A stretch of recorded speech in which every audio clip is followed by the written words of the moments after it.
Bonjour à tous, l'objectif de cette capsule vidéo est de comprendre comment on peut déterminer la composition de l'état final d'un système à l'aide d'un tableau d'avancement. Alors je vous propose d'étudier la transformation chimique d'un système contenant des ions Cu2+, et des ions HO- qui réagissent entre eux. Voici l'équation chimique équilibrée correspondante. Alors on connaît la quantité matière des réactifs à l'état initial, ainsi que celle du produit formé. Je pose qu'elle est nulle. Et notre mission est de trouver la quantité de matière des réactifs et du produit à la fin de la réaction, donc à l'état final. Alors pour cela, nous allons utiliser ce qu'on appelle un tableau d'avancement, comme celui-ci. Alors pour que vous vous appropriez ce tableau et qu'il n'ait plus aucun secret pour vous, je vous propose de faire un exercice dans un premier temps en utilisant ce tableau dans le domaine de la fabrication d'effaceurs.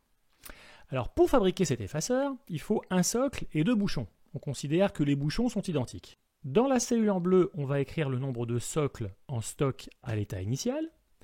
Dans celle-ci, le nombre de bouchons en stock au départ. Et dans cette cellule, le nombre d'effaceurs en stock au départ. Je parlerai de l'état intermédiaire plus tard. De même, à l'état final, les différentes cellules nous permettront de trouver le nombre de chaque pièce à la fin de la fabrication. Alors je pose qu'au départ, on a 100 socles d'effaceurs, 160 bouchons, et on n'a pas encore fabriqué d'effaceurs, il n'y en a pas en stock. L'état intermédiaire, comme son nom l'indique, est un état qui se situe entre l'état initial et l'état final, entre le début et la fin de la fabrication ici. Alors imaginons que nous soyons dans la phase de fabrication, au cours de laquelle on a juste fabriqué un effaceur. Combien nous reste-t-il de socles dans notre stock ? Vous avez compris ? 100, le nombre de socles qu'on avait au départ, moins 1 que l'on a utilisé pour fabriquer un effaceur. Il nous en reste donc 99. Maintenant, concernant le nombre de bouchons, il nous en reste 160, le nombre de départ, moins, attention, 2, puisqu'il faut 2 bouchons pour fabriquer un effaceur. Il nous reste 158 bouchons. Et on a fabriqué un effaceur. Donc on a 1 dans notre stock. Si maintenant on a fabriqué 5 effaceurs, combien de socles nous reste-t-il ? Le nombre de socles qu'on avait au début, moins ceux qu'on a utilisés pour fabriquer ces 5 effaceurs. Il nous en reste donc 100 moins 5, 95 socles. Concernant le nombre de bouchons, il nous en reste 160 moins 2 fois 5, c'est-à-dire 150, et on a maintenant 5 effaceurs. Alors dans un cas général maintenant, si on utilise X socles pour fabriquer des effaceurs, il nous en reste combien ? Il va nous en rester 100 moins X. Il va nous rester donc 160 moins 2X bouchons dans notre stock, et il se forme X effaceurs. Avant de continuer, deux remarques. Première remarque, les coefficients qui sont dans l'équation de fabrication, si je peux la nommer ainsi, sont importants. Si un socle plus 2 bouchons permettait de fabriquer 5 effaceurs, on aurait écrit dans la cellule 5x. Deuxième remarque, les socles et bouchons voient leur nombre diminuer, car on les utilise pour fabriquer des effaceurs. Donc dans les cellules grisées, il y a un signe moins. Leur nombre diminue au cours du temps. En revanche, en ce qui concerne le nombre d'effaceurs, ils sont produits, donc leur nombre augmente. C'est pourquoi il y a un signe plus. X est un nombre, je vous rappelle, qui est égal à 0 à l'état initial et qui va prendre des valeurs de plus en plus grandes au cours de la fabrication et qui va finir par prendre une valeur finale à la fin de la fabrication. Donc à l'état final, sur la dernière ligne, on va écrire la même ligne qu'au-dessus en remplaçant X par XF, la valeur finale de X. Alors le tableau étant complété, il y a deux situations possibles concernant l'état final. Premier cas possible, la fabrication est totale, si on peut parler ainsi, liée au fait qu'au moins une des pièces ne soit plus en stock. Il n'y a plus de bouchons ou il n'y a plus de socle. La valeur de X est la plus grande possible et atteint alors sa valeur maximale. Alors pour être plus clair concernant cette notion, regardez la dernière ligne du tableau. XF ne peut pas prendre la valeur de 1000 par exemple, car on aurait un nombre de socles ou de bouchons négatif, ce qui n'est pas possible. Alors dans cette situation, on peut calculer la valeur de X à l'état final. Ou bien 100 moins X max égale 0, alors X max égale 100, ou bien 160 moins 2X max égale 0, et on a donc 2X max égale 160, c'est-à-dire on trouve X max, la valeur maximale de l'avancement, égale 80. Alors, X ne peut prendre qu'une valeur maximale et pas deux. Laquelle va-t-on choisir entre 100 et 80 ? Vous avez bien compris que si on prend la plus grande, 100, regardez dans le tableau, on va obtenir un nombre de bouchons inférieur à 0. 160 moins 2 fois 100 donne un nombre négatif, moins 40, ce qui n'est pas possible. Donc on va toujours être obligé de prendre la plus petite valeur. Donc la valeur maximale de x est égale à 80. Et l'exercice est quasiment fini. Il y a juste à remplacer la valeur de xf dans la troisième ligne du tableau pour obtenir le nombre des différentes pièces à la fin de la fabrication.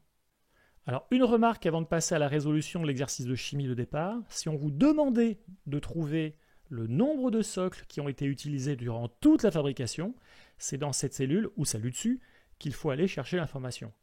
Même chose si on vous demande de trouver le nombre de bouchons qui ont été utilisés pour la fabrication, c'est dans cette cellule qu'on pourra aller trouver justement la réponse. Donc on a consommé ici 160 bouchons durant la fabrication. Donc on vient de traiter la situation durant laquelle il manque une des pièces pour que la fabrication puisse continuer. Mais il y a un deuxième cas possible, que la fabrication d'effaceurs soit terminée avant que l'on n'ait plus de socle ou de bouchons. La fabrication n'est alors pas totale. Et dans cette situation, la valeur de x à la fin est inférieure à la valeur maximale de x.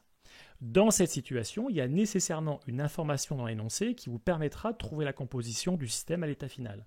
Je prends un exemple simple. Si on vous spécifie dans l'énoncé qu'on a fabriqué 30 effaceurs à la fin de la production, le tableau indique que le nombre d'effaceurs est égal à xf, donc xf égale 30, et connaissant xf, je vais pouvoir trouver le nombre de socles et de bouchons encore présents à la fin de la fabrication.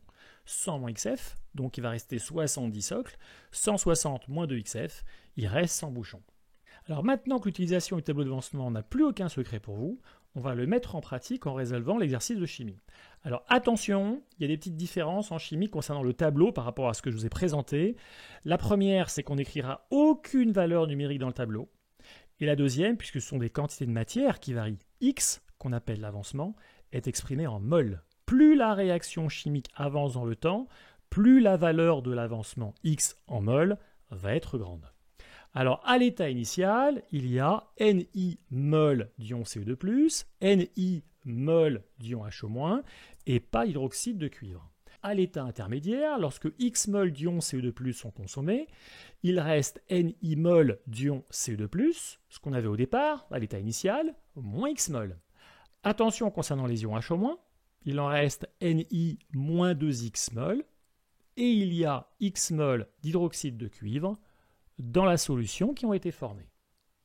À l'état final, on remplace X par XF, et le tableau d'avancement est rempli. Et nous sommes prêts à l'utiliser pour répondre aux questions posées. Alors on commence par justifier la raison pour laquelle on va calculer la valeur maximale de l'avancement. Parce que, on a dit, la réaction est totale. Si la réaction est totale, elle s'arrête lorsque x est égal à sa valeur maximale, c'est-à-dire lorsque Ni CO2+ moins x max égale 0, ou Ni de HO- moins 2x max égale 0.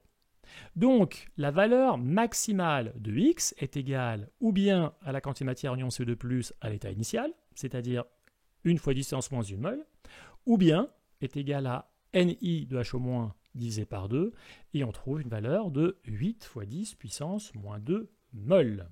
Vous vous rappelez, x max correspond à la plus petite valeur trouvée, c'est-à-dire 8 fois 10 puissance moins 2 mol. Connaissant la valeur maximale de l'avancement, on a presque terminé l'exercice, on a juste à remplacer x max par sa valeur. On trouve que la quantité de matière en ion CO2+ à l'état final est égale à 2 fois 10 moins 2, quoi mol. Attention à ne pas oublier les unités. On trouve que la quantité de matière en ion HO- à l'état final est égale à 0 mol. Il y a nécessairement un des réactifs qui a totalement été consommé. Et je vous rappelle que si on est dans le cas où les réactifs sont entièrement consommés, on dit qu'ils ont été introduits dans les proportions stoichiométriques, ce qui n'est pas le cas ici. La quantité de matière de produit à l'état final est égale à X final, donc X max, c'est-à-dire 8 fois 10 puissance moins 2 mol. Finalement, Conclusion, la composition du système est la suivante, et l'exercice est résolu. Et la vidéo est terminée. Il ne reste plus qu'à s'entraîner. Bon courage et à bientôt!